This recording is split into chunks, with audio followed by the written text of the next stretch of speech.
Alright, before you remove anything on the door, first thing you need to remove is the tweeter cover. Now how you're going to do that is you're going to come back here with a pry of some kind.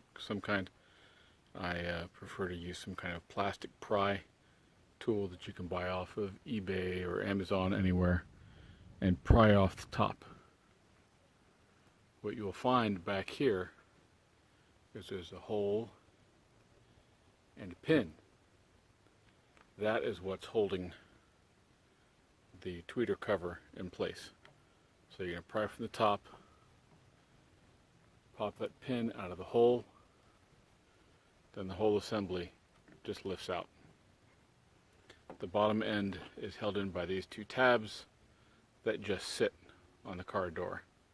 So you don't want to pry from the bottom, you want to pry from the top. Release the pin from the hole, swivel it down on the two tabs that are down here on the bottom. Then you can begin on the door panel. So after you have removed this screw from your latch cover, you're going to come in here on the side of the trim, you're going to pull this forward, swiveling on the back piece, and pull it till it slides out. There's a tab here on the back that catches in the rear of the opening. In order to take the panel off, you have one screw hidden over here behind this cover. This bolt here is here that should be hidden behind a cover. Looks like the whole thing's degraded. I doubt the bolt is holding anything at this point. There's a screw that holds this cover on, and when you remove the screw and the cover, you will find that screw behind it. Screw right here underneath the armrest. Off to the side, on the end, you're supposed to have several of these where you pull out the tip, and that releases the whole pin to come out. Looks like there's supposed to be two of those, possibly even three. Down along the bottom of the door, you've got 1, 2, 3, 4 Phillips head screws to take out here. The grill fortunately stays in place, you don't have to fool with that. You need to come over here to your light housing, pop that out, and then release your cable here from the back side. This is a friction fit. You just pop it out, you've got clips on both sides just holding it in place with a friction fit. Here for the window control, lock control, there's a friction pin on the bottom here, pry it out from the bottom. There's a tab up front, you work it out so that comes out. I found that I actually had to, when I got the assembly loose like this, then take it and pull it up like that in order to clear the bottom area. But so there's your clip underneath there and your friction pin down here on the back, so definitely pry out from the bottom. Okay, so when you get your door light loose, there'll be a little clip right here that you press down, and then you'll be able to pull that out of your light housing. And also the same with your window and door lock and mirror controls. You've got these two plugs, and they have the typical pin here on the back that you push down, and then that releases the plug. So then after you've taken your light housing away and your window and door lock control away, then your door panel will be free, and then you can lift it. It hangs by the ledge up here. You can lift it up off the ledge and it comes straight off. I've looked at the door mechanism, the window mechanism, going up and down several times. I haven't been able to find anything wrong, so maybe the mechanism is just getting old.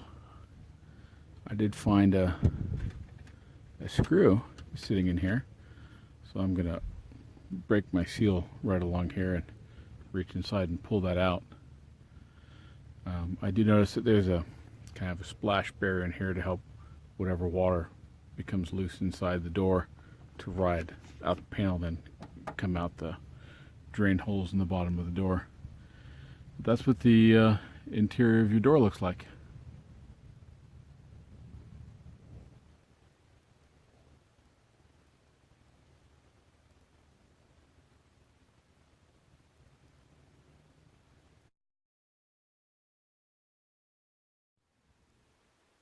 All right, so I had an issue where the passenger side window wouldn't always respond to the control on the driver's side.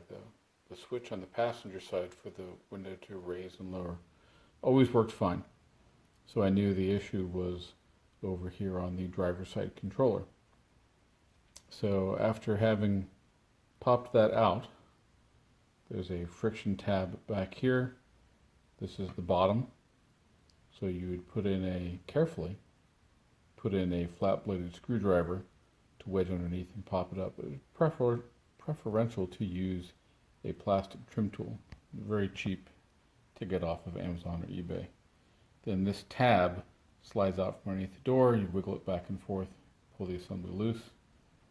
You have a connector here on the back for your windows, and another connector up here on the front for your powered mirrors.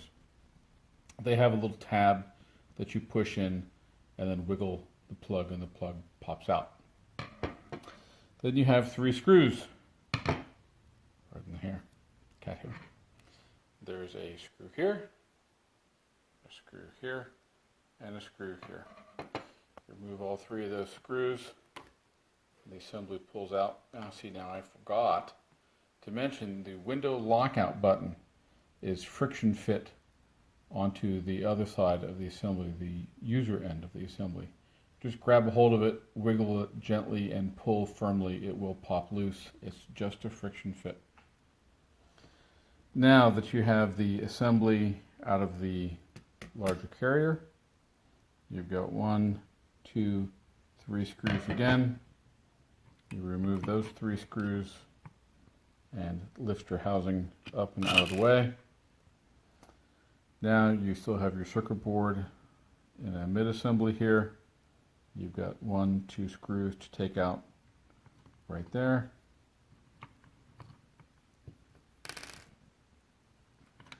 And then now the board lifts out of the sub-assembly. And then here on the card you have your switches. That is your driver's side window switch. This is your power door lock switch. And this is your passenger side switch. They're really kind of odd. They're not direct switches. They're slide switches, which was really weird.